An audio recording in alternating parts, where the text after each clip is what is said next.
Hi, and welcome to Real Trail Talk. I am Donovan D'Souza from The Long Ways Better. And I'm Mark Pybus from The Life of Pi. Welcome to episode 86. We have another Munda Biddi one left. We actually don't have too many of these to go before we reach the end. But before we get into that, Donovan would just like to say a few words regarding the last episode, because we did record it 3 or 4 weeks before we actually released it, and a few things happened in that time. Yeah, so I just want to say just a big you very much to Omicron.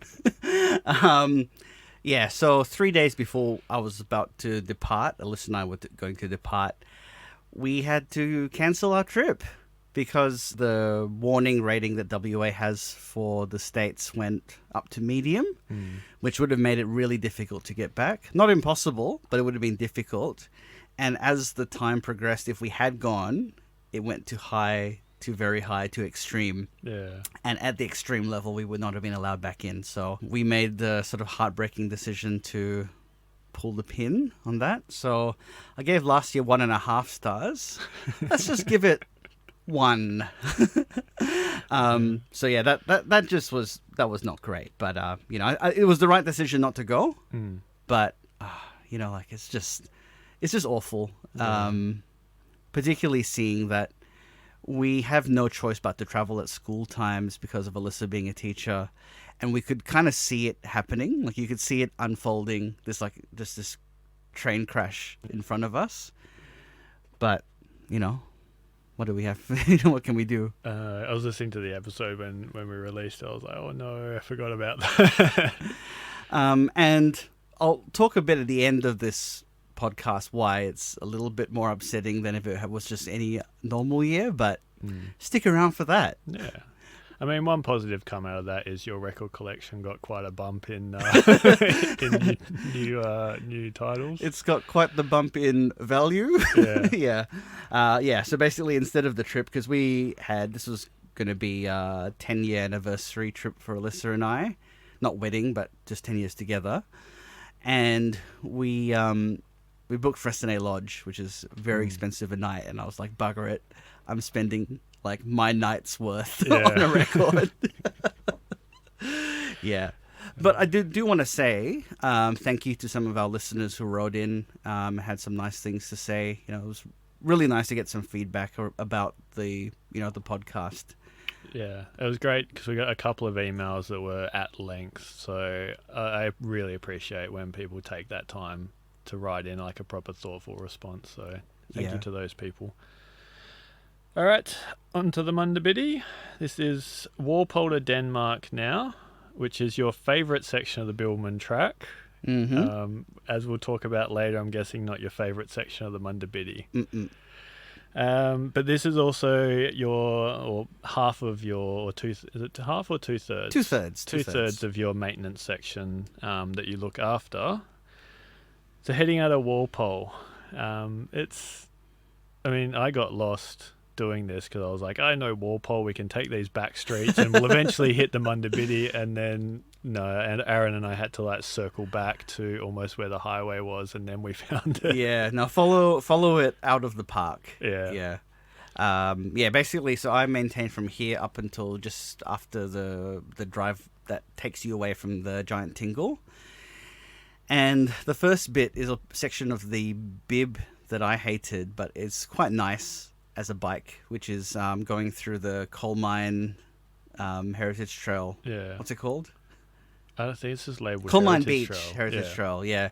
And it goes through like this sort of grassy area on this quite hardened surface. And I think when we did the Bibbulmer track episode of this, I said about how I just felt like I was being sledgehammered in the foot. Yeah. But as a maintenance volunteer, I love it because I have to do nothing through the section. It's great. I mean, yeah, because it is quite wide. I doubt it would overgrow it very easily. Maybe some plants that are like blown over in the wind, but yeah, on the bike, very pleasant, compacted gravel. You cross that little creek. Is it Collier Creek? Yeah, I think got so. That bit of boardwalk. Just really pleasant, and it gives you that like first sighter of where the hills that you're going to be heading into. I remember on the bib, I was like, "Oh, cool, we're going up into there." Really excited, and on the bike, I'm just like, "Nope, not excited to go up those hills." Yeah. Yeah, but then riding past Coal Mine Beach, I was kind of like I knew the bib went basically to the beach and then through the holiday park there, and I was kind of disappointed that the Munda Biddi takes a roundabout way. It just rides along the road. Yeah. Yeah, I agree. I think that's a bit of a weakness in that clearly there must be some environmental reason why the bikes can't ride on the footpath, well, the non-footpath, just the trail. But that's a little bit disappointing. Yeah, because like when you got there, and I was like, I know the options there. I can go and have a look if I want, but I wasn't sure if it kind of then just went a bit further on. Like, I didn't really look at the map too much, but yeah. I mean, you eventually get to the inlet lookouts. They're quite pretty, so you get that connection with the water eventually. But it'd be nice to visit Coal Mine Beach. Yeah, for sure. And then crossing the highway and into your like actual proper maintenance section where you actually have to do something. Yeah, and this is actually quite a lot of work through here. This is one of the most time-consuming parts to maintain, which is the bit that leads from, like, you cross the highway and you go through this sort of slightly swampy, Pingerup Plainsy kind of stuff, and then you enter Carry Forest that is like a switchback up through there. And the last trip we did, we spent almost all the time on the maintenance on this bit because other sections are basically roads, whereas this is all single track, and it gets very overgrown. And recently burnt as well, so all of that new growth is going to be quite thick. Yeah, and also like there were some things where trees had burnt, and then there's like they've fallen over a bit, and they've like a branch is like at a head height. So I have to do a lot of maintenance here because I despise after a bushfire when it has that untidy look. So I've done a lot of work here to make it as tidy as possible because just for me, like, it's just like a vein in my head is like popping at the side of it. I did write in my notes because I was like, when I was riding through, I was like, I know this isn't Donovan's fault. It looks messy because of the regrowth, and just like everything pops up all at the same time and it's all fighting for the same space. But yeah, I mean, with time that'll settle down, and with your maintenance, you'll probably make that settle down a lot quicker. Yeah, so the last time we went through was after you did that section last. So it should look better now because we cut down a few like dead trees that were like, not trees, being like saplings that were clearly just obliterated by the fire. We cut back a lot of the sort of understory that was creeping in to there, and also just try to think about, like, if you're a cyclist and there's wet, fallen bark that's going to slip, we try to just push that aside just to make it a bit nicer. You're not going to fall over. But I mean, just looking at my photos today, it looked like the carry trees looked a lot better than when you went through on your written up end to end. Yeah. So that's a positive that it's coming back quite nicely. That's right. I mean, I think Carry Forest recovers pretty well. So it only takes like a few years and then you wouldn't notice, whereas with Jarrah, you'll notice forever. Do not know what you're talking about. And then from there, you kind of like, you join the Billman, which happens a lot on this day. But thankfully, this is kind of like gentle hills, whereas the Billman from here goes up quite steeply. But yeah, not a bad section. Like, it's on the vehicle tracks. It's through kind of mixed forest. Yeah, so I mean, it's not the most exciting stretch of the track, but I quite like it because it's, I feel really sort of pleased that I have a section that's Carry and Tingle Forest. Yeah. Because that's a nice thing. Like, Tingle Forest is pretty rare, and I maintain a section that has Tingle in it. Yeah, that's really cool. And one bit I remember through here was like just the wildflowers are really nice. Which is quite not a rare thing for like the Carry Forest, but sometimes it gets a bit thick in the canopy, and the wildflowers don't get to bloom as prolific as they would, say, in the Jarrah Forest. Yeah, I think because there's a few clearings, so those kind of help make it a bit more mixed. Yeah. The only thing that's not good about it at the moment is that it's really severely eroded, as you would have seen from the rains over the winter last year.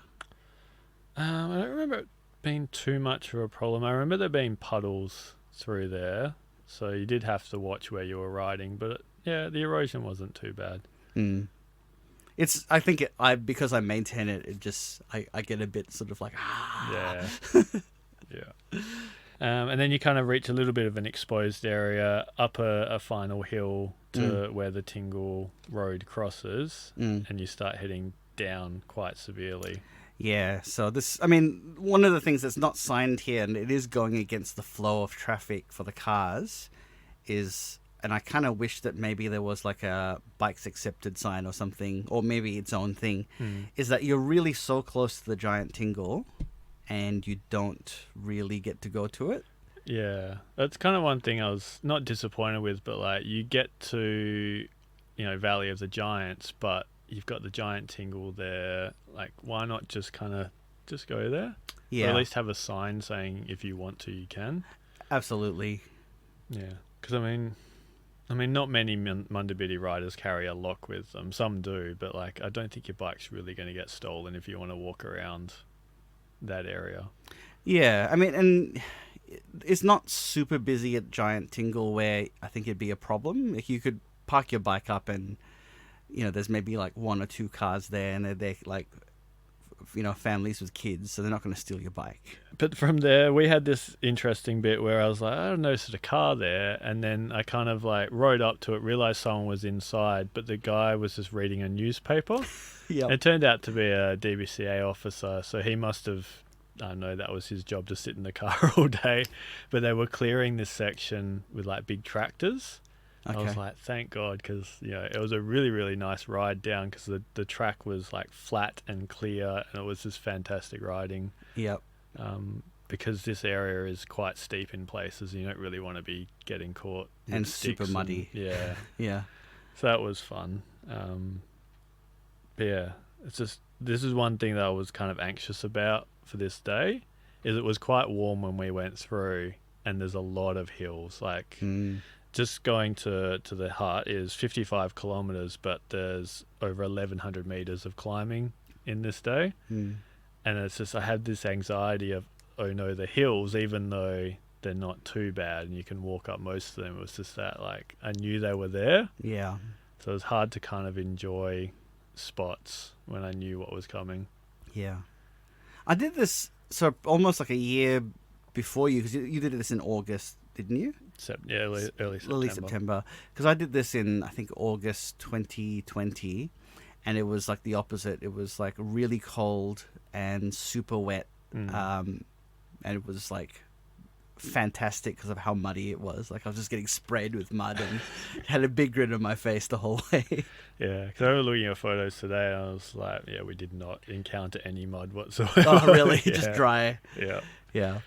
But there is that cool little single track section that takes you off the roads, which kind of get a bit repetitive, and it gives you those awesome views overlooking the Franklin. Yeah. Which is a big kind of highlight for this section. And I was not expecting awesome river views from that spot. Yeah. I really think that one of the things I love about this section is the how big the grass trees are and how just bountiful that is.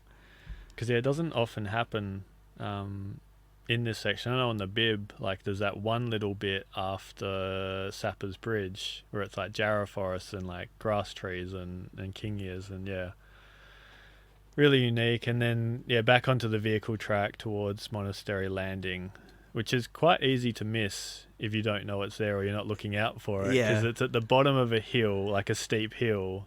And then if you're gearing up to go back up the next hill, you could quite easily miss it. Yeah, I guess that's one of the things. If you stop for Monastery Landing, you lose a bit of that momentum because it like steeply rises up and bends around the corner. Yeah, and then I kept saying to Aaron, like, have we missed it? Like every valley, I was like, does this go to the river? And it's quite obvious when you're looking out for it. But it was just that, like, in the back of my mind, like, don't miss it, don't miss it. Yeah.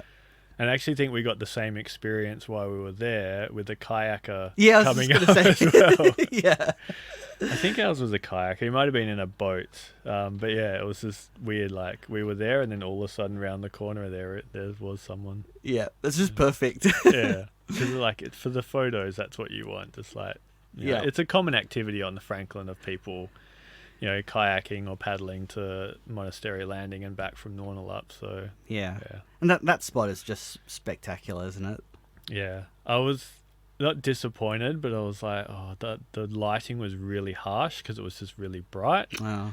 So the photos on my posts when it eventually releases won't be great, but yeah, when you're in person, it's pretty special there. Mm. And then moving on from Monastery Landing, you got the more hills. Yeah. Until you reach Sapper's Bridge. And some of these are pretty hardcore, like especially when, it was muddy and there were a lot of fallen branches when I did it. And there were four-wheel drives that were trying to travel down there, and I was like, you're not going to do this. Like, yeah, it's daunting sometimes because there's one that you go up and then you go around a little hairpin and it's just, there's another one there. Yeah. And you're like, oh God, it wasn't too bad because I knew Aaron was going to be walking up them, so I had time. I didn't have to push. But it was like I'd prefer to be on the bike than pushing my bike up a hill. Yeah. And I think, there's some certain areas around here that could benefit from some single track with proper switchbacks. Yeah, and there's certainly some single track here for the Bibbleman, because the Bibbleman, crisscrosses, and like you come around the bend, it's like, oh yeah, there's the Bibbleman. So it's not like it wouldn't be, that hasn't been done before. Yeah. Yeah, when we reached the Bib, I was like, I don't remember this. And then it clicked, like, oh, this is the long hill that you walk down and then duck off to go to Franklin River. Yeah, turn left and I really enjoyed this when I was walking through, but not so much on the bike. I think, this is where I guess the external factors really make a difference, because I loved this probably more than you did because the weather was so optimal for me, whereas it was not optimal for you. Yeah, I mean, it was like low to mid 20s, so not too bad, but like just the sun whenever it hit you, and like you're struggling up those hills, it's wasn't too bad. And then Sapper's Bridge, I think we got a different experience because you would have got it when it was fine, and then all the winter rains, like you see the photos from some bib hikers who were wading through like chest deep foam trying to cross it, and then a bit of it had been washed away, so they were repairing it as we were going over. Okay. Which I was happy because the diversion basically took you along the highway, I think. Yeah, and it was like an awfully long diversion as well. Yeah, like skip all this good Tingle Forest, just go directly to the roads. Yeah, when we say direct as well, it was like a big lap around, because you had to take like the other part of Valley of the Giants Road to get back to Valley of the Giants. Yeah. So not ideal, and I'm thankful that like they put in like a little mini bridge to cross where the concrete met the gravel, so that was pretty cool. But yeah, it didn't stick around too long because they were actively working on it. I didn't want to be rude. Get in the way. But this bridge does get flooded. I mean, this is like the fourth bridge, I think. This bridge gets flooded very often, so if there is a diversion, don't risk it, because I know some people tried, and as you say, like if a section's been washed away and it's covered in foam, you're not going to see that. Yeah, you're just going to fall straight through. Yeah.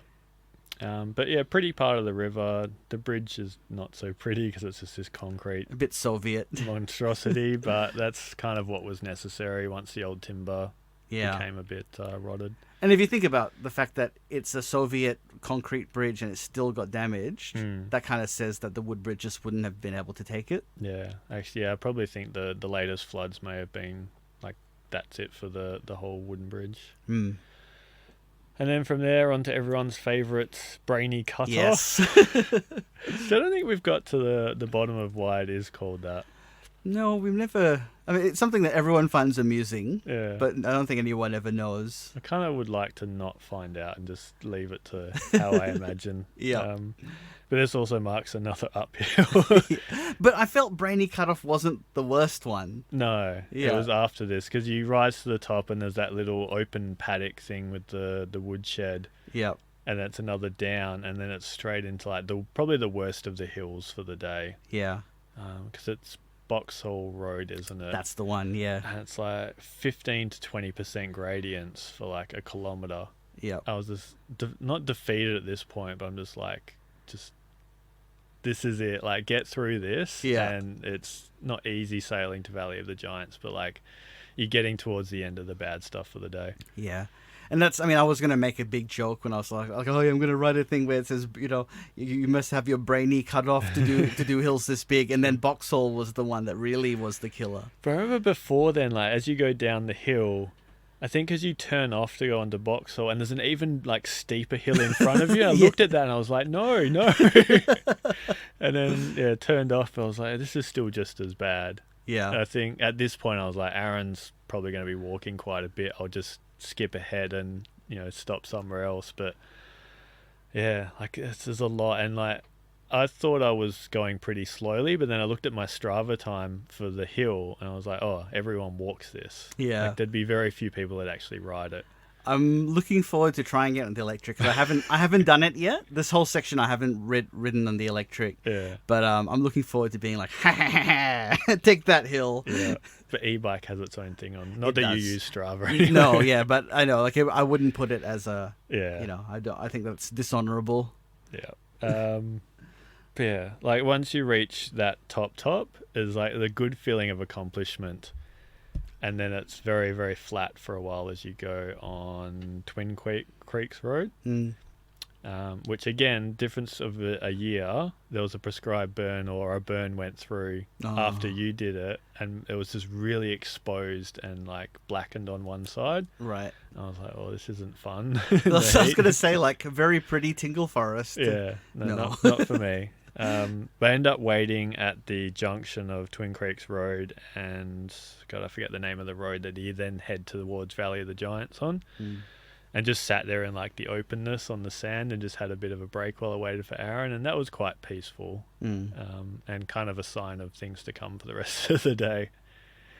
But then you do reach Valley of the Giants, riding through some pretty nice tingle, and then as you reach that road, it's like, yes, just one more little push and I can have a break. Yep. So I think it's a 300-meter diversion off the track to actually visit. But all uphill. Yeah. Yeah. But it's on sealed road, so it's Yeah. fairly easy riding. And well signed as well, so you can't miss the diversion up there. On the way back, you've really got to have your smarts about you. Yeah. But yeah, just one of the icons of the Southwest. Unfortunately, at the time of recording, undergoing some maintenance, because I think it was getting quite dangerous according to some engineers' evaluations. Yep. But I mean, you talk about Walpole and most people will say Valley of the Giants. Yeah. And it is spectacular. When I did this day, I got picked up here and we went back home from Valley of the Giants. And so, I put my bike on the car. We went and did the walk, and even though it's very touristy, it's still outstanding. Both the treetop walk and the understory walk through the ancient empire. Yeah, because I mean, how often are you walking that high among the trees, let alone the Tingle Forest, which is unique to this area? Yeah. So I was geared up to do this. I was parked my bike. Aaron hadn't reached me yet, so the ladies were looking after my bike at the thing. Yeah. But Aaron he's just like, I don't want to do it. I was like, why not? Like, you've ridden all this way, it's like a highlight of the track. But I was like, okay, you do you. And he was just flabbergasted when he found out that I'd done this like 2 or 3 times already. I was like, why not? Like, it's such a cool experience. Yeah.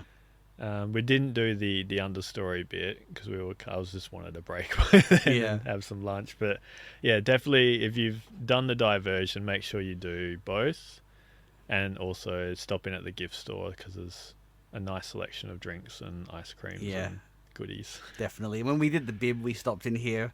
It was like breakfast time, and we had some ice cream for breakfast. Yeah. One thing I'd say about the understory area, the ancient empire, is that I've talked a lot about the kings, and one of the kings are here. The King Tingle is here. So, don't forget to collect the King Tingle. Kings. And the Grandma Tingle as well. And the Grandma Tingle, yeah.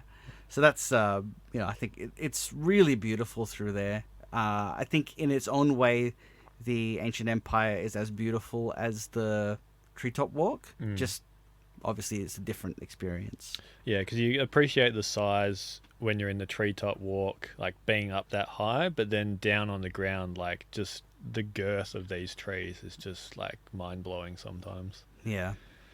And set for a new trail network through there pretty soon. So I'm excited that they're expanding that from like just a couple of like tourist-friendly walks to probably some half-day loops. Nice. So yeah, fingers crossed that comes into fruition. And then once you leave Valley of the Giants, you've got one last push up. I think it's a 50-metre hill. But through here is some of the best tingle you'll see on the Munda Biddi. Yeah. Like just big, giant, girthy examples like right next to the track. Kind of makes you forget about that final hill that you have to do. I think that my overview page for the Munda Biddi uses a tree that's along the section as like the cover picture. Nice. Yeah. And at the top of that climb is a piece of granite that I kind of photographed from a distance, but you got up quite close to it, and I kind of forgot that it was there. Yeah, so I stopped just to have a look at it, and it's like, oh, and it was really spooky because it had rained, so there was like this misty cloud over it, and I was like, oh, this is lovely, I'll take photos. And then I saw there was like a bit of wooden boardwalk that was actually leading across the granite, and there was some sections that were a bit overgrown, but I was like, oh, I'll just walk through these overgrown bits to the granite. Didn't stand on any moss, Mark. Good. And it's just really beautiful, but I don't understand why there's this boardwalk here, because it doesn't look like it's like a brand new thing, like they're building a trail now, but it doesn't look like it's like super, super old and no one's maintained it either.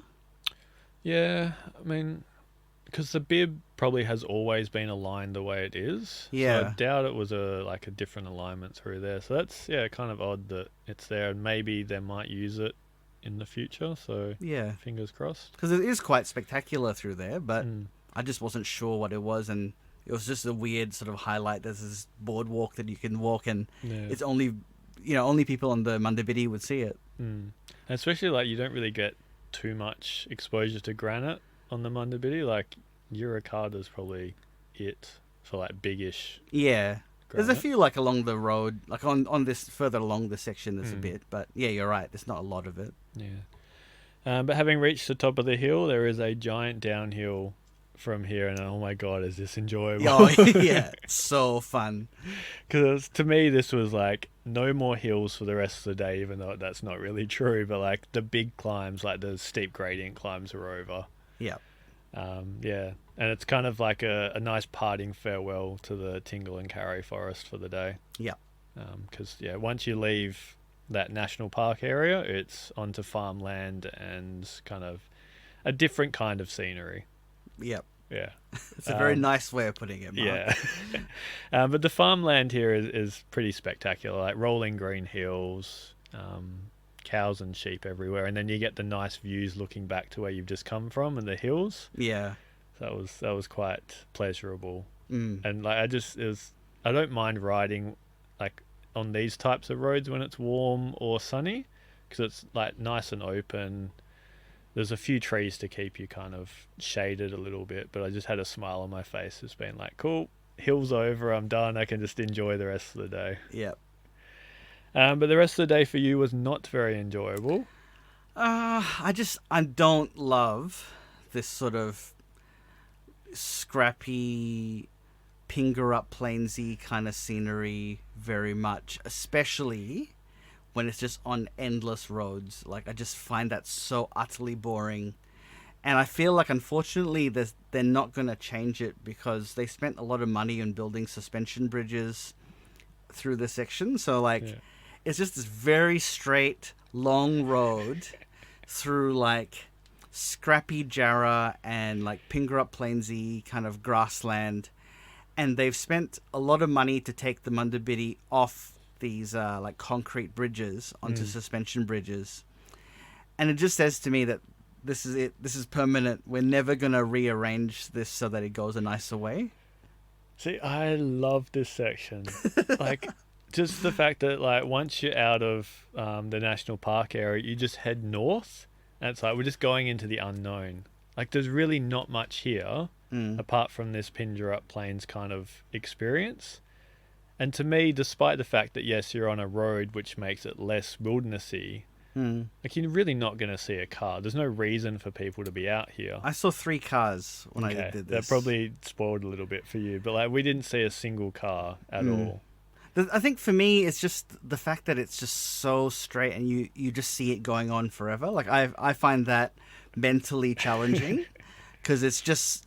it just feels to me like, you can't, there's no turns, there's nothing, there's just Yeah. There's just the road. There was a few turns, but I found like the bits where you could see quite a distance away were the more interesting bits, especially when you rise over one of the hills and you can see another hill in the background as you're looking like on a downhill section. I was like, that is just like, that scene is just like, just perfect for me. Like, there's nothing in that view but wilderness.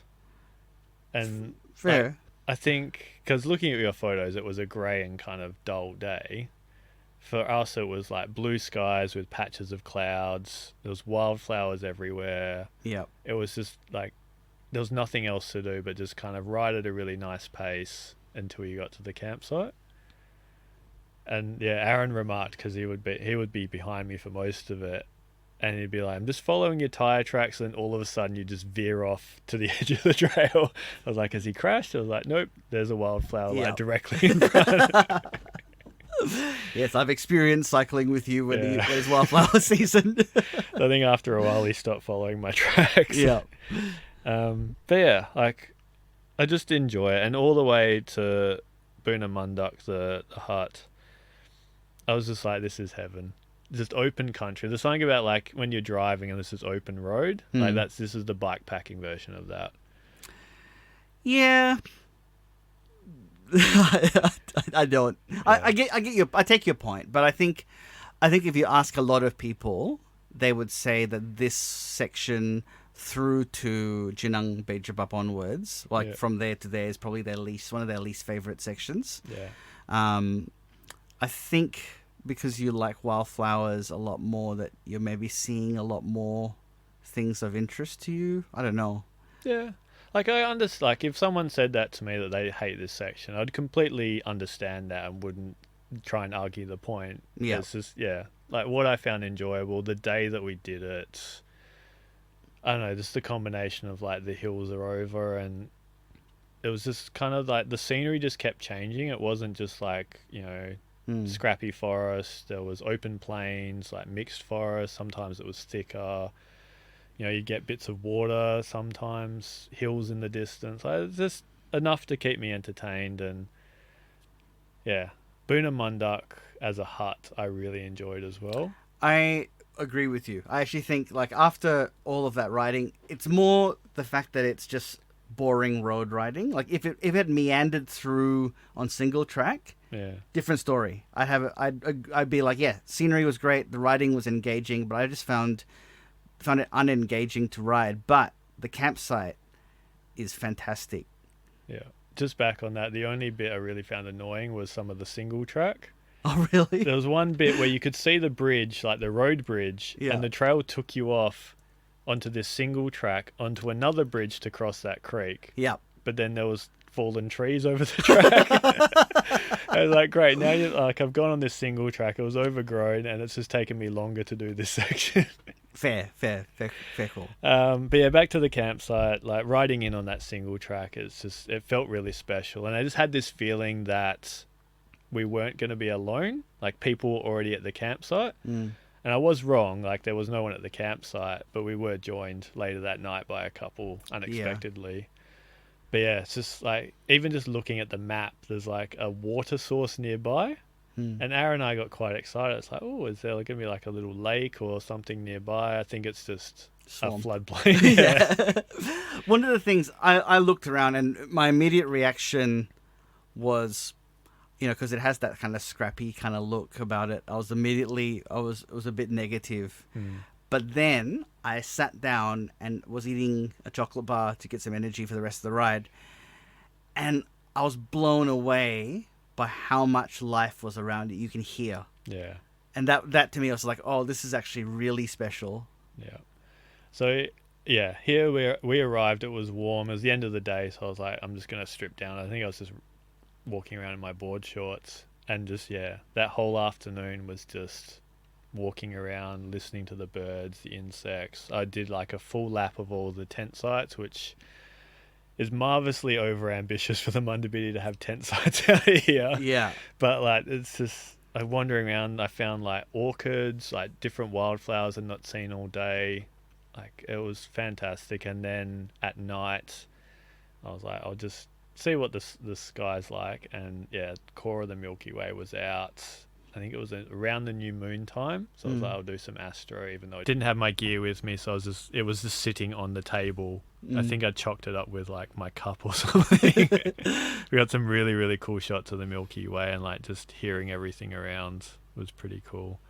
The only thing I'll say negative about this campsite is because being near like a floodplainy swamp thing, the mosquitoes were just terrible. I think Aaron and I went to bed like pretty early just because it was really hard to stay up and not get eaten alive. Yeah. Yeah.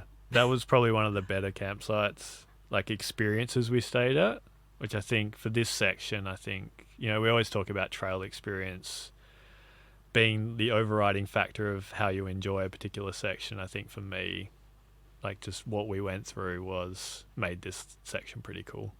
Awesome. So Buna Munduk to Janang Bijibup. So this is more of the same for quite a while at the start. But for you, this was like the second half of a day's ride.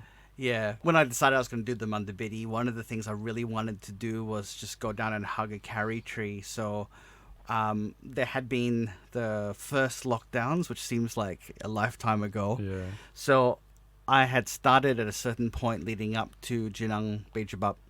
And so I did this sort of in a weird order. And as a result, I was doing from Buna Mandak through to the pickup point on a completely different day, like way towards the end, maybe, so somewhere around the middle of when I was doing my end-to-end sectionally. So it was, after having a bit of a break, I went back onto the trail, and it was very much the same sort of stuff, and I was just like, I just want to be done with this. Which, like there was some cool bits. There was a section that was a bit flooded, where there was like a bit of like a swampy thing right next to the trail that was interesting. Yeah. And then you kind of turn onto this quite wide vehicle track. Didn't like that. So again, experience guiding the enjoyment levels. For us this day, like I knew weather was coming, and it was coming in the afternoon. So I said to Aaron the night before, look, let's just get up as early as we can, have everything packed and leave at sunrise. So then we at least have the option, if we reach Janang Bijabup, that we can either just camp out there and then the rains will arrive, or we can decide maybe to push on into Denmark. So like riding through the really, really boring road section was sunrise for us. And oh my God, it was pretty. It was cool. It was just really enjoyable. All the birds were out in the morning. Got to see lots of wildflowers, and like it being exposed as you are through that section wasn't as bad because the sun was just rising. It wasn't hot. I just was having a blast through there because I was like, if we maintain this pace for this long, which is quite easy on this section because it's fairly flat, like we can have a really, really good day. Yeah.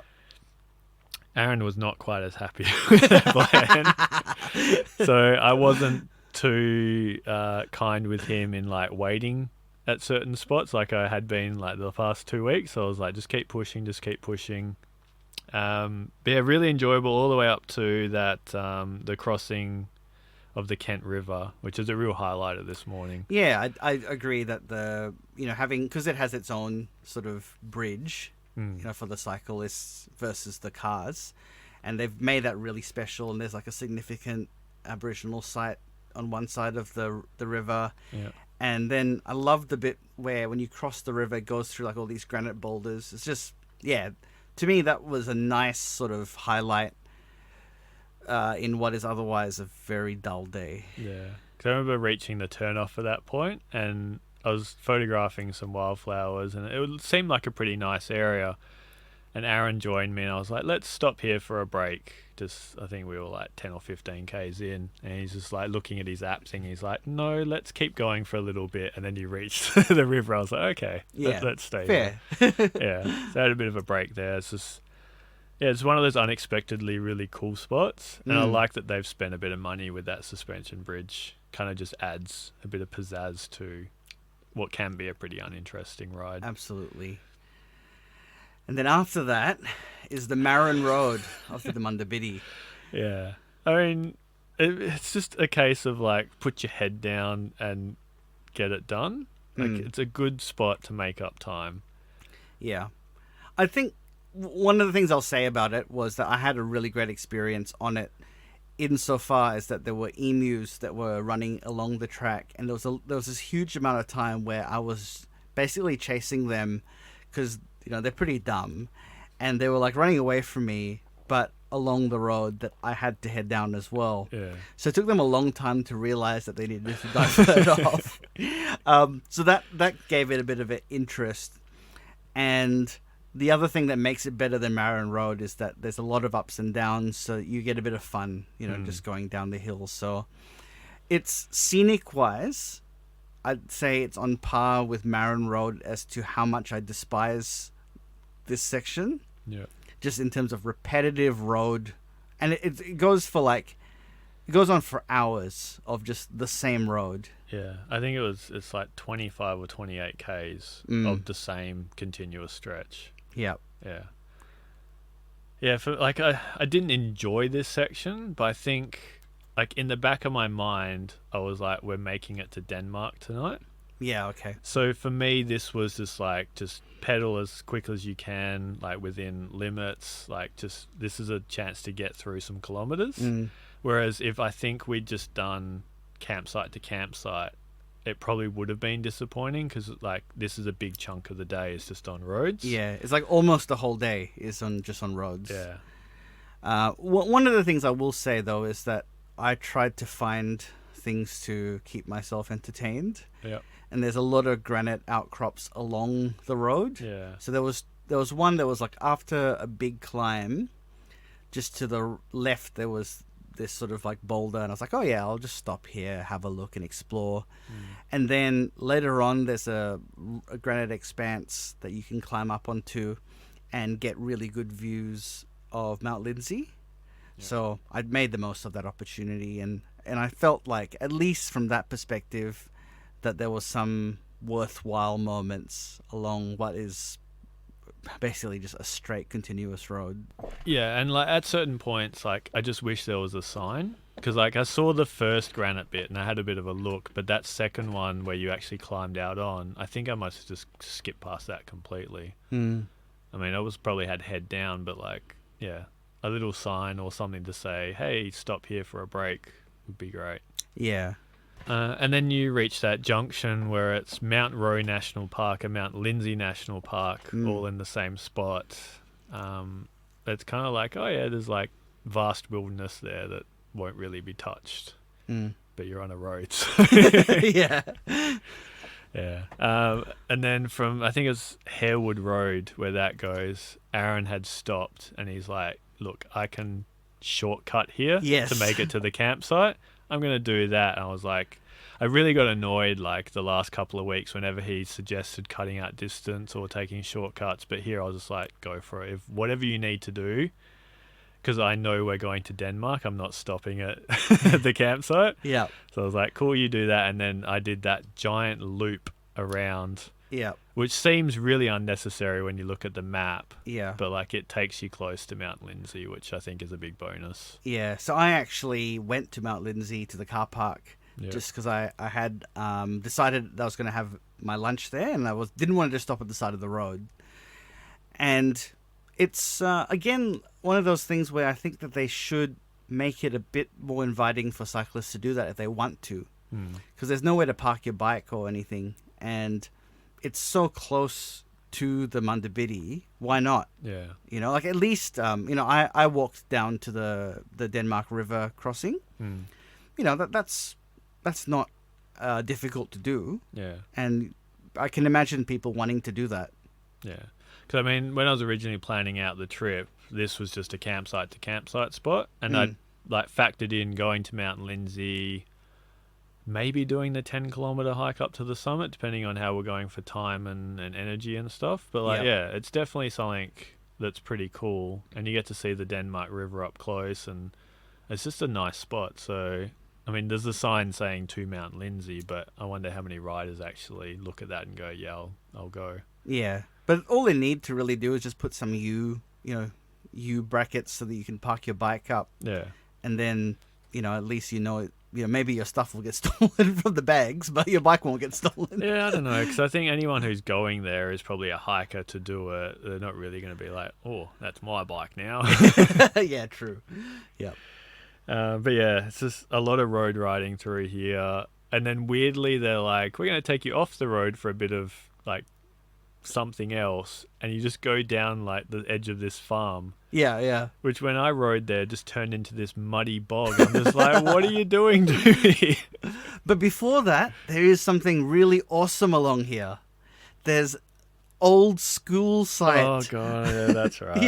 Yeah, like I always joke about, when you drive down the highway and they have that H symbol and it's like old school site. Yeah. And all that's there is a plaque that says there was a school site here. Yeah. Which is just like not interesting at all. And we've joked about like traveling Australia and going to old school sites, and I finally got to see one. Oh, you laugh about that, but Karis's grandmother and mother had planned a trip out to go visit where Karis's grandmother went to school out in the wheat belt. Really? And they were like really excited and like plotting where it all was. I was like, oh yeah, I've seen plenty of those. I'd like wondered, does anyone visit them? So I think the numbers that are going to visit are probably dwindling quite a lot as the years go on. But yeah, that is a very impressive plaque. Yeah. For just a school site. Yeah, and the granite like boulder that it's been affixed to is quite big. Yeah.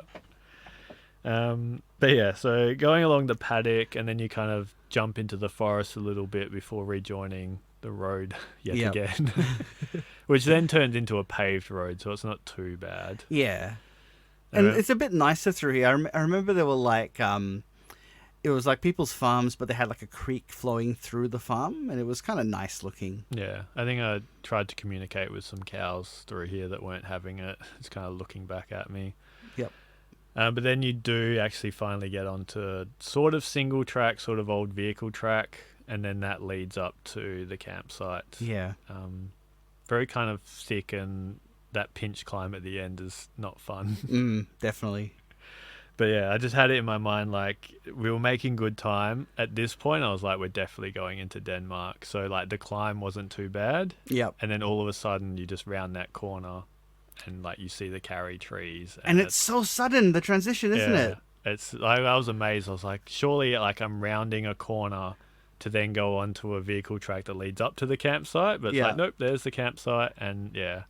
Like, I knew you really, really loved it here. So I was expecting good things. And it met expectations. Okay. I thought you were going to say, no, it wasn't good. The frosty reception when I got to camp, sorry, Aaron, was not quite as welcoming.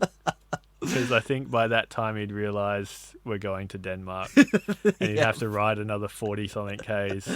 Yeah. And talking to his partner later on, like, he'd called her and was like, bloody pie. But I was so resolute in, like, we're doing the right thing. I just brushed it off like I didn't really care. I was like, you go have your sook. I'll fuel up and fill up my water bottles and sign the logbook and everything. But, like, I was G'd up to do 100 Ks this day. Yeah. But, I mean, I can understand your point of view, because I feel like if you're there early, you might as well. But on the other hand, what a fantastic campsite. Yeah, that was the thing. Like, I was disappointed we weren't staying here because it is such a nice campsite set in the Karri Forest, nice huts, like just a beautiful spot just to be. Yep. But that was the trade-off for what was to come. But, I mean, you got to hug your Karri. And I did. This was your first night staying in a Munda Biddi hut? First night staying in a Munda Biddi hut, but it was also, ironically, it's the last hut of the trail. This is quite funny because, like, between Walpole and Albany, you get quite a few huts on the bib, but really there's only the 3. Yeah. No, sorry, there's only the 2. The 2. Between Walpole and Albany on the Munda Biddi, because you've got towns and, like, the distances are quite easy on a bike. Yeah. But, I mean, what a campsite to leave with. Yeah. I mean, I think for a lot of people, as like the grand finale campsite, what an amazing sort of masterpiece, and such a surprise, because really it's an island of carry surrounded by quite scrappy looking jarrah. But there's just like for some bizarre reason, this area here is like carry. Yeah. I mean, you wrote up about like how there used to be views of Mount Lindsay. Yeah. I feel like you're not really missing much if you just go and cut that soap bush down or whatever's growing in front of the hut. Like, for those views, I think that would really make this like a super special campsite. Yeah. If you do go to the hut, there's like to the right, if you're facing Mount Lindsay, to the right of the hut there's like a log that's been used for landscaping. Yeah. If you stand on that log, you can see Mount Lindsay. So, because it was actually Jinang Bechubat Mead's view of Mount Lindsay. Yeah. So is that like when real estate agents are like, if you stand in the bathroom and peer out the top window, you can see the ocean, therefore there's ocean view. Yeah. Yeah. Or if you stand on the roof, you'll get, basically. Yeah. Yeah. I mean, disappointed not to stay there, but I think I'll probably be back at some point to stay there, because it does look quite a special spot. Yeah, for sure. And then on to the final section leading into Denmark. So this is not an easy 48 kilometers, but kind of one of the very special points on the track, because it is really the only connection you have with the ocean on the whole Munda Biddi. Yeah. And I mean, when you leave, once you leave the hut and you leave the island of Carry, you're pretty much on roads for a very long stretch of the day. Yeah. But, I don't hate it. And also, I don't know what they could do. Like, what are the alternatives? Well, that's the thing, because there's so many farms and wineries around here. That's, like, where do you take it? And that's the compromise of, like, taking it so far north to go to Mount Lindsay is you've then got to battle back to get to the coastline. So, yeah, like you'd probably pore over the maps and find a slightly better route, but it'd just be a lot of work to try and divert it to a nicer spot. And I feel like you'd probably miss out on that campsite. Yeah, which would be a shame, but yeah, I don't know. Maybe there might be something in the future where you can take an alternate route via the coast, maybe. Who knows? There's been a few people who have said that they reckon that from Walpole that there's a better way to go. And I mean, some people do take the Nonnelup to Denmark, Heritage Trail instead. I don't think it's better. Or maybe it is better. I don't know. It's quicker. It definitely is quicker. But there are problems with that trail as well. It's not perfect, So it's not like you're like leaving, boring road riding for a much superior, thing. So I don't know. There's no real easy answer there. So I kind of went, fair enough. Yeah. I mean, you kind of go down that single track from the campsite, and then you're onto like gravel roads, and then Scottsdale Road, which is all paved and kind of a bit exposed to passing traffic. That's a bit, I think, as a developmental opportunity, they should have a trail on the side of the road, just because that's a tourist drive, and people often are drinking, often going to, wineries, and often driving, grey Nomad vehicles. Yeah. So it should be a bit more protected for cyclists, I think. And it is winding. There's a few blind corners. If you're not looking out for a cyclist per se, it's quite easy to get distracted and run into one. So it'd be cool if it went off Scottsdale Road. If I was Harewood Winery, I would probably maybe suggest a diversion straight through there. That'd be pretty cool. Yep, and I do recommend Harewood. They make fantastic wine. Yep. So there is a couple of wineries that you do pass the entranceway to. What's the second one that's past Harewood? There's Duckett's Mill is the other one. That's the one, yeah. And they do fantastic cheeses, so they're worth stopping in if you wanted a lunch. Yeah. And I think they make good Riesling, good port as well. So. And that's the thing about this day is, I mean, it's 48 kilometers, but there's a very large downhill stretch, and then the run into town isn't too bad. So if you wanted to stop in at some wineries, you've got the time to do it. Yeah, for sure. Especially if you're not doubling like you guys did. There's plenty of, you can be fairly languid with your time and have a good time. Yeah. But unfortunately, we did not have time or particularly fresh legs at this stage. So, I don't know, at the campsite, I kind of just like mentally reset and be like, I'm starting at kilometre 0 now. It's 48 kilometres into town. And that seemed to work fine up until you get off Scottsdale Road and you start that giant climb. Oh, yeah. It's so long, and the first bit isn't too bad because the gradients are fairly gentle as you kind of roll through that really nice farmland. Yeah. But that final part of the climb is brutal. It is, yeah. Like, I think I pretty much walked that whole thing. I was like, just stuff the pride at this point. Like, there's no point. Just walk up. And I think you're quite right. I feel like that early bit where you get to get the nice farmland views, it has that Shire kind of quality. You're kind of happy.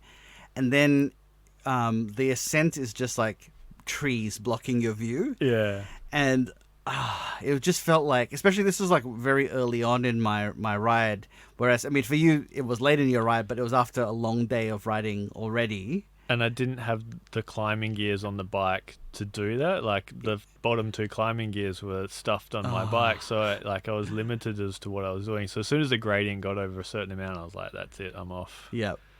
But yeah, it's mentally tough as well because you think once you reach that top, it's all downhill. You just have to reach the top. Yeah. So, yeah, I don't know. I mean, there's nowhere else you can really take it through there anyway. You just got to suffer that section. Yeah. And, I mean, there's a payoff. There is a payoff, a very, very, very fun payoff. Yep. Which I'd hate to do the other way. I think Absolutely. I'd actually prefer to do it this way. Yep. But it's Point Hillier. What's the... Sorry. Is it Point Hillier View? No, it's Point Hillier Vista. Yeah. That's the name of the road. And you get a vista of Point Hillier. Yes, which is a spot that I didn't really enjoy when I was going through on the bib because I was stopping at Parry Beach that day. Yeah. And it was just a hot, like, dune bashing morning. Yeah. And I was just like, I just want this to be over. We referred to it as Point Hellier when we did the film in that was in 2003 because we did it in summer and it was just like Yeah, it looks a lot better from the distance on a nice cool day. Yeah. And you've got a very, very long downhill on mostly paved roads to start. Yeah. I was looking at my Strava today and we clocked 62 k's an hour going down Nice. that hill, but like that's fully loaded on a 30 kilo draggy mountain bike. I'm sure if you're on a road bike or a gravel bike, you could easily hit 80, 90 maybe. Yeah. But yeah, it's so much fun. Yeah. And just that release of like, you can see the ocean and you know we're going down there. Like there's just a lengthy downhill to enjoy. But it's actually not all smooth sailing because you do actually, once you hit the flats, is you've got that twisty bit leading to the rail trail. Yeah. Which wasn't too bad. It was just kind of never ending in parts. Yeah. And you pass a Bibble Man shelter, an old bus stop that's like pretty crappy looking. Yeah. But yeah, you do join on to that. And I quite like the rail trail section on the Denmark Northern Heritage Trail, especially that bit that sort of curves through the farmland. It's a bit like it's a raised section. Yeah, it was pretty cool. And like you can see at certain points where they've also cut into the land, and it's like, yep, I can see that this was once a rail trail. Yeah. And then you reach it's the road that leads towards South Coast Highway. Yeah. And the Heritage Trail points you in one direction and the Munda Biddi points you in another. Yeah. And at this point, I'm like, Aaron, this is your last chance. And he's like, nope, I'm going to make it all the way to the end. I was like, it was such a proud moment. Like, good on you, Aaron. Look, I will say the Heritage Trail is quite nice into town. It's actually a very nice cycle. But you've come this far to get to the ocean. Yeah. And this is your chance. Yeah. Just do it, you know? And the couple that stayed with us at Boona Munduk, they for some reason mentioned the bit like, don't go on the single trail parallel to the highway, just ride on the highway. And Aaron did that, and I was like, no, I'll go on the single track, I'll see what it's like. It was so much fun. Yeah. It was like a downhill flowing bit. Like, it was a little bit overgrown in sections, but like you could see where the trail was. It was awesome fun. I was like, why would you want to go on the highway? I don't understand that. Yep.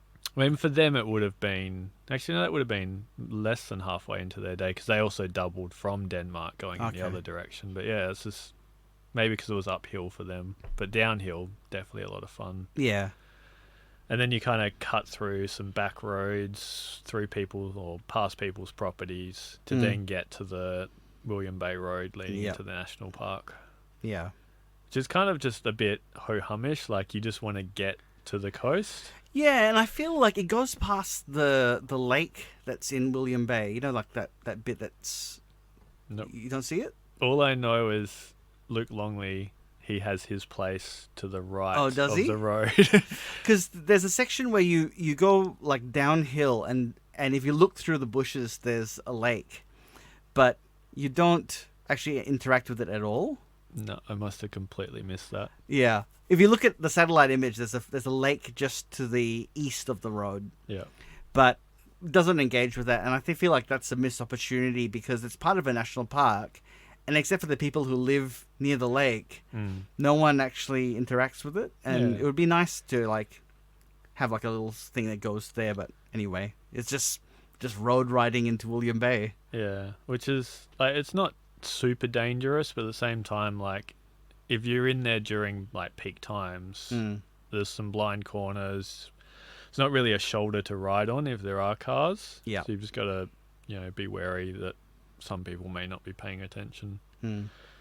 But I mean, for us riding all the way down that hill, there was just like the weather had arrived, and I was just like, oh no, this is going to spoil the coastal riding section. And we reached Greens Pool and Elephant Rocks, and like it just started like spitting and drizzling. And I was like, oh no, like we've come all this way. Like I knew the weather was coming, but I was kind of hoping it would hold off for another couple of hours. Yeah, but it didn't, and it we had the same experience as well, because you couldn't come here when you were doing your sectional end to end because it was being redeveloped. Yep. So we both had to come back to reshoot this area. Yes, because I had to take the detour into town on the Denmark to Nornalup. But when I did come back here, so I just happened to be in town. I was like, I'll bring my bike. I'll just do this small bit just to, I basically had finished it.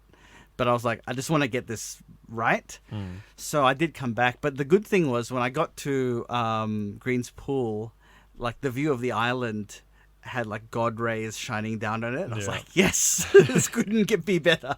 But now, because when I did it, they hadn't built the trail through, but because I had to ride along the road to Waterfall Bay. Yeah. Now there's a trail. Yeah, so when I came back November last year, so 2021, they had completed the trail. Yeah. So that was quite cool. But then while we were there the first time in September, we were watching the helicopters carry all the materials from one spot to another. Cool. So they were still building it. So that was fun to watch as we kind of like pressed on in the drizzle. But definitely the new alignment is infinitely better. So instead of going along the road to Waterfall Beach, you actually go down towards the path that leads to Elephant Rocks. So you can park your bike up there and go have a wander. And then you're on single trail all the way to Waterfall Beach. Yep. And there's some really nice lookouts over Elephant Rocks. So it kind of looks like a drone shot. I just did an article for the Munda Biddi Foundation that has that photo. Yep.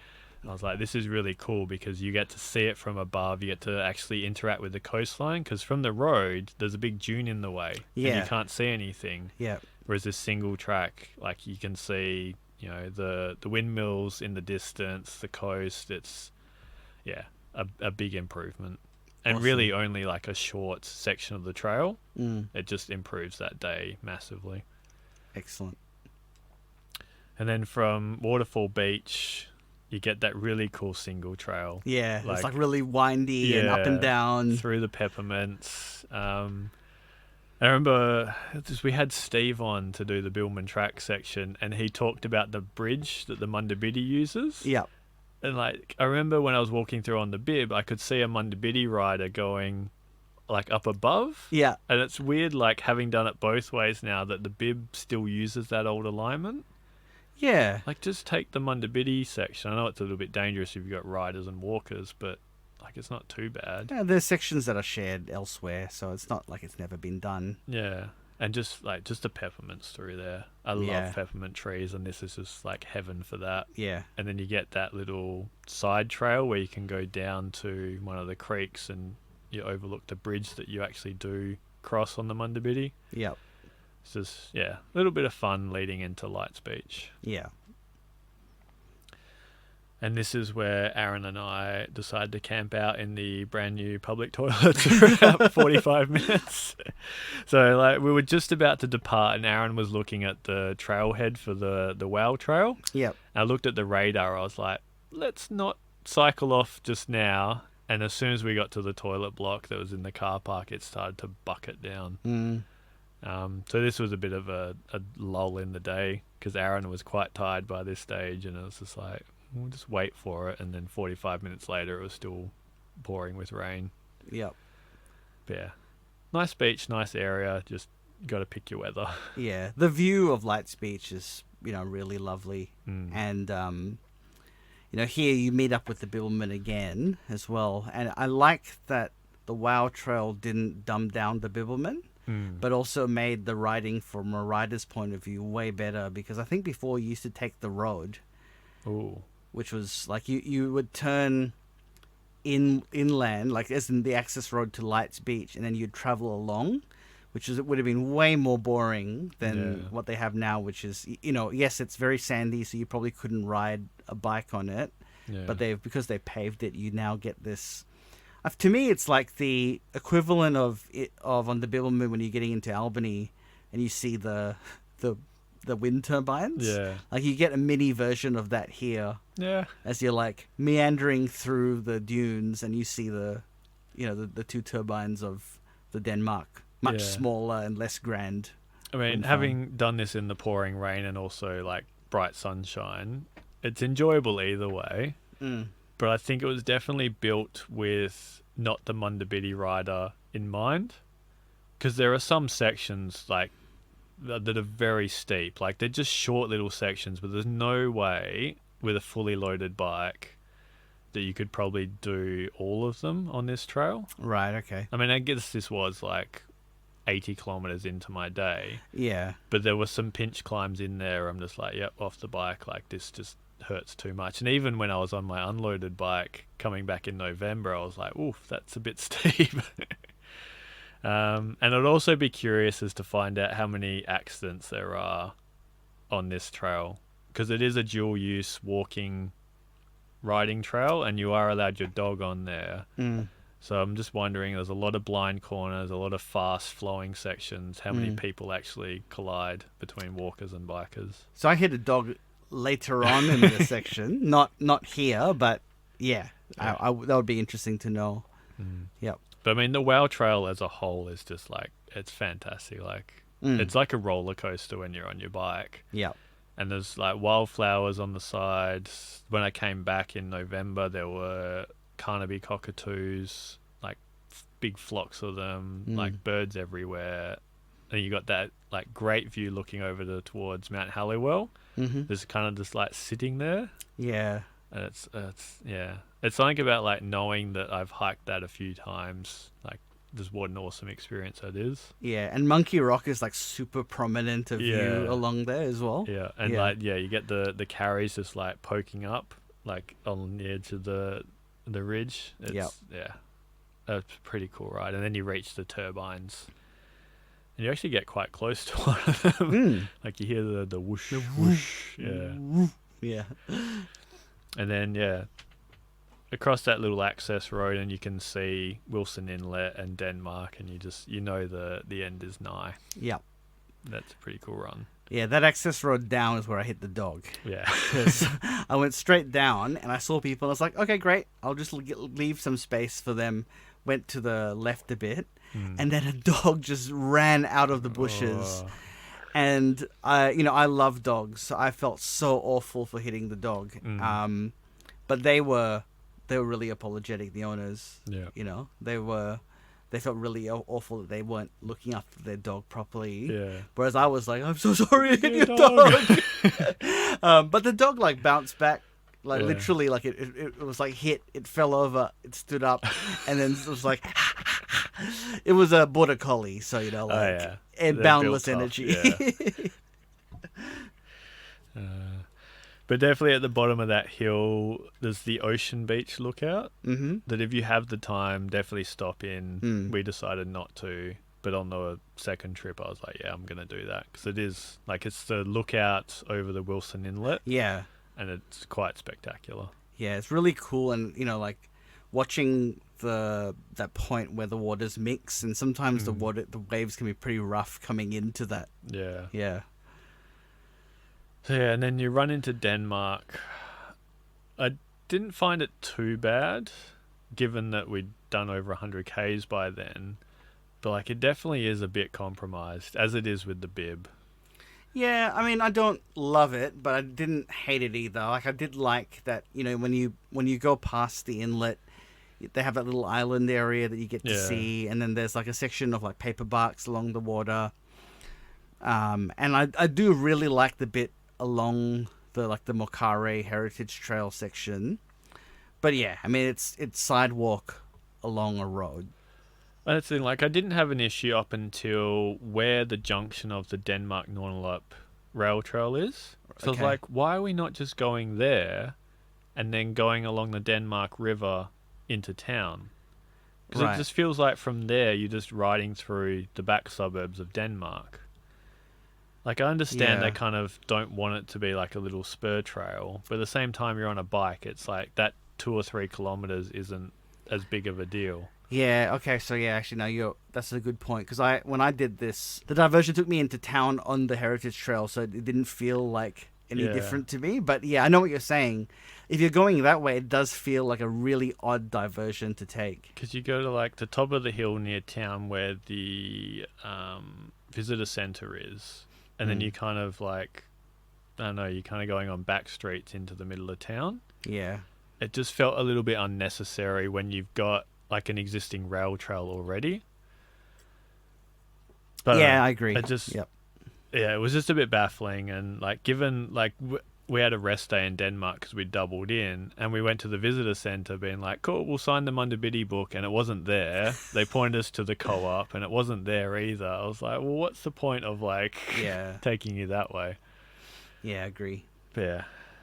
But Denmark, very, very cool town.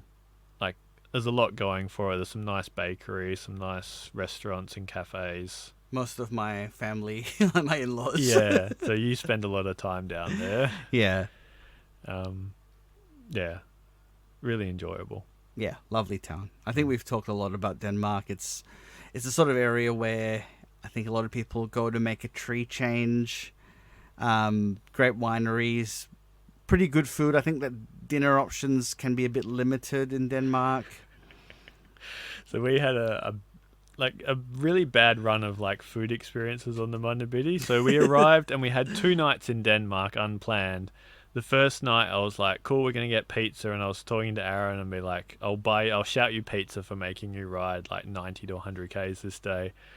And then they were closed the Thursday night we arrived. And then there was like this random town meeting. It was like the town AGM on the Friday night. So a lot of the businesses had closed. And I'm pretty sure the only place that was open on the Thursday night when we arrived was the Indian place. And we went in and we just stood there for like 10 minutes.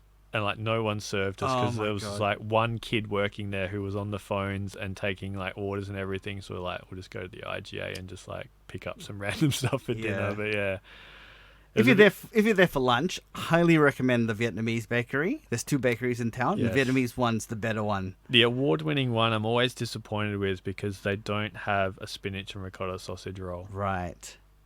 Just disappointing. Whereas like the Vietnamese bakery just has like a lot. Yeah, they've got some really cool stuff because they do like Vietnamese hot lunches as well as like the bakery stuff. They do banh mi. For like a country town to get banh mi as good as that is like amazing, and sandwiches are good. They do Vietnamese iced coffee. Happy days. Yeah. So yeah, Walpole to Denmark. Not as good as the Billman in your opinion, but by far. To me, I really, really enjoyed this. And I haven't edited up the photos yet, but I am looking forward to doing them. I think there'll be some very long posts just with the amount of photos I took. I think it's bookended by 2 excellent bits, like from Walpole through to Valley of the Giants. I think is like unquestionably fantastic. Yeah. And then, like the William Bay bit into Denmark. Yeah, there's some bits that are a bit odd, but that's the payoff of reaching the ocean finally. So I do like that, but then Marin Road-esque writing is not my favorite. So, see, to me, if they could just fix up like around Janung Beejabup and then like Scottsdale Road area, that's the only area I really have a problem with. But apart from that, like, this was a pretty enjoyable time. Yeah. And only one day really to go in the Munda Biddi. That's right. Yeah. Which may be our next podcast, depending on how we go. Hmm. So as per Donovan's little thing at the start, if you've made it this far, you'll find out why there won't be as many releases going forward. Yeah, there's probably 3 reasons. The first one is that with border restrictions being what they are, and that's not a criticism of McGowan, it's a criticism of COVID. Of the let it rip strategy of Reese, let's say. Absolutely. Yeah. There's just no certainty. There's just no way we can book trips. There's nothing to write about, or talk about, I should say. There's nothing to talk about because we've talked about pretty much everything in WA except for like a handful of off-track trails. There's just nothing to get on about, and there's no point in us in just doing episodes for no reason. So that's reason number 1. Reason number 2 is that, with Omicron being as contagious as it is, we probably have a bit of apprehension about having guests. Yeah. So, I mean, we could probably organise something remotely, but like even when the first outbreak happened and I had to record from home when it was just you and me, that was still pretty difficult. And that was with you lending me like proper recording equipment. So trying to do it remotely, like we've done it before, but it's only been one person over the phone. Yeah. And again, like who do we really want to talk to? I know we've got a couple of guests that we'd really, really want to talk to, and maybe we'll get to them, but to do that for every episode or every 2 out of 3 episodes would just be too difficult. I think. Yeah, it becomes a real challenge, and there's the logistical problem of recording someone on the phone and Mark also being on the phone, because I would hear Mark and that person on the phone, and that's difficult to filter. Yeah. So all of this comes down to Donovan edits like the podcast. I just take direction from him of like what we can do and what's possible. And the third one, which is kind of why the whole thing of missing the Thorsby and the Tassie trips last year was just that little bit more painful, is good news. Yeah. Yeah, that Alyssa and I are expecting. We have a baby boy due in June. And as such, first of all, the Omicron thing, I don't really want people coming to the house for no reason. Yeah. And secondly, I'm not going to be getting much sleep for a while. So it just makes it that bit more difficult, and with nothing to talk about. And I'm going to have less to talk about for a good year because, from here on until our son is a year old and can, we can do some hiking trips with him in a backpack, which we've already bought. Yeah. There's not much we can really do, it's just going to be a lot of time at home, a lot of time doing other stuff. So, it's just, there's even if Omicron, the Omicron wave finished and we could travel in 6 months' time, I'm not going to be able to.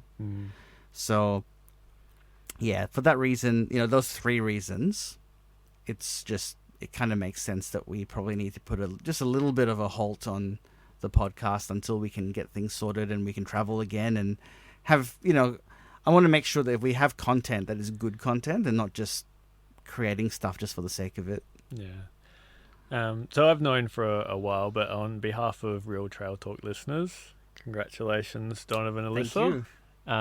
But yeah, back to your point on like the content is like, I don't want this to become a chore. Yeah. which I feel like we were dragging out like ideas, and like it was harder to come up with concepts to talk about. So I'd rather just leave it to times that we really have something to talk about. Yeah. And as much as like a handful of people may be annoyed or disappointed that we're not going to be there every 2 to 3 weeks, like I'd rather just put out stuff that I want to put out. Absolutely. I think there's no point in us just like rehashing previous episodes with a slightly different spin just to do it. Yeah. Because, I mean, we talked about last year making it to 100 and then calling it quits. And Aaron had raised last year, but just after we'd had that conversation, like, oh, what are you going to do for your 100th? I was like, end it. But now, like, we're at episode 86 and really, like, I don't think we even have a plan to make it to 100. No, with, like Omicron hanging over us and you having less time now. Well, I basically lost 4 different episodes worth of material that we were going to talk about, which was the Thorsman, 3 Capes. I guess we could have done the non-luxury version episode. The pleb version. We were going to do Freycinet and Maria Island. So those were 4 hikes that Alyssa and I had booked that we didn't get to do. And, my parents have said that they'll look after our kid and for us to do Thorsman next year. But, I mean, I've had Thorsman cancelled now 3 times, and there's been 4-5 times we've tried to book it and something's gone wrong. So yeah. I just don't know, like I don't want to make plans for something that may not even happen. Yeah. So, I mean, this is not the end. It's just goodbye for now. And I mean, we've still got at least 2 Munda Biddi episodes to go, which we'll probably record in the near future. Yeah.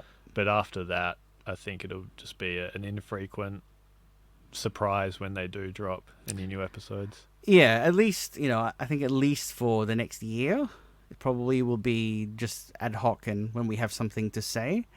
If things change in a year's time where we can have things to talk about, then we might. But I think you and I both have agreed that doing sort of like every 2 to 3 weeks over a whole year is pretty taxing. I mean, we weren't really recording that much anyway towards the back end of last year. Yeah. I mean, between the episode before I went on my Munda Biddi to now, I think it's like 2 or 3 episodes we recorded. Yeah. So, yeah, like it was starting to get that way anyway. And like, I didn't want to have to keep pressuring you, like, when are we going to record? What are we going to do? Because again, like I was kind of like, I wasn't burnt out, but I was like, it was just another thing to do that didn't feel like I was super enthusiastic about it. Yeah. And I felt the same way, like I felt that it certainly, last year I really struggled to write, and an hour-long podcast takes like an evening to edit after work, and anything more than that's like a 2-evening thing to edit. So it just became, I'd sometimes feel resentful because I couldn't write because I was editing podcasts, and it was like every 2 weeks we would be editing a podcast. So it's I don't want to be doing something that I resent doing. Like I want to actually be happy and excited about doing it. Yeah, and I could feel that as well because like I come in and we record, but like the burden is on you to edit and then post. So yeah, like with knowing what was coming for you, and like you were quite busy with work, so I was like, let's just not do this at all. But I mean, let's just say we might not come back and have a renewed spark in a year or two's time. Yeah. Just for now, we're just going to take a lengthy break, and if we decide to record, we'll record.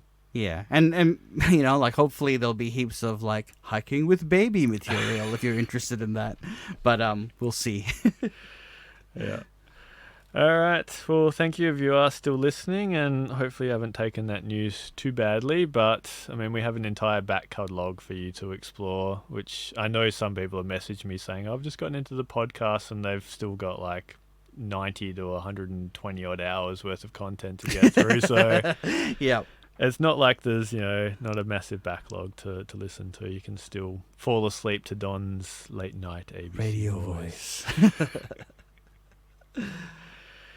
All right, so yeah, we'll have a special guest in next time for the final section of the Munda Biddi, and then I think we'll probably do an overview episode at some point. So there's still plenty of Munda Biddi content to come. Yeah, for sure. Thank you, everyone, for listening. If you've enjoyed this episode or any other episode of Real Trail Talk, then please rate us on whatever platform you're currently listening to us on. Ratings really help us to reach an audience, especially those who are looking to learn about the outdoors in Western Australia and Australia in general. If you had any questions or suggestions for future episodes, you can email us at realtrailtalk@gmail.com or contact us through our social media channels.